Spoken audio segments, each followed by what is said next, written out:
শরীরের ওপর বোমা নয়, নেমে আসছে নীরবতা। মৃত্যু তো গাজার প্রতিদিনের গল্প, সেখানে আর শোকেরও সময় নেই। শোক পালনের আগেই আসছে নতুন লাশ। গেল ২৪ ঘন্টায় ইসরায়েলি হামলায় আরও ৬৯ ফিলিস্তিনি নিহত হয়েছেন।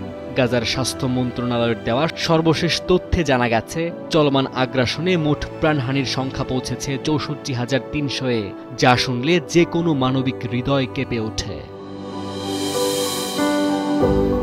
আহতের সংখ্যা ছাড়িয়েছে ১,৬২,০০০-এ।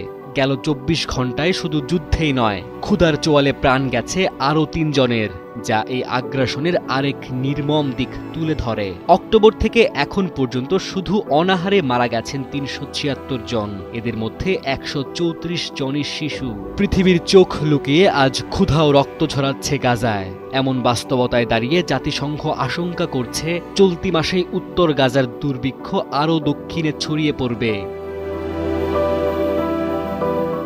শুধু সহায়তা সংগ্রহ করতে গিয়ে দখলদার ইসরায়েলি বাহিনীর গুলিতে নিহত হয়েছেন ২,৩৬২ জন ফিলিস্তিনি, যারা খাবারের খোঁজে বের হয়েছিল, ফিরেছেন রক্তাক্ত শরীরে।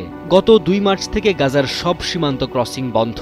২৪ লাখ মানুষের ঘনবসতিপূর্ণ এই এলাকাটি এখন কার্যত এক বন্দিশালা। গত ১৮ মার্চ এক সাময়িক যুদ্ধবিরতির পর ফের শুরু হয় ইসরায়েলের দমনাভিযান। তখন থেকে নতুন করে ১১,৭৬৮ জন নিহত হয়েছেন, আহত হয়েছেন ৪৯,৯৬৪ জন। এই আগ্রাসন ইতোমধ্যে ভেঙে দিয়েছে জানুয়ারির যুদ্ধবিরতি ও বন্দি বিনিময়ের চুক্তি। ডেস্ক রিপোর্ট, সময়ের আলো।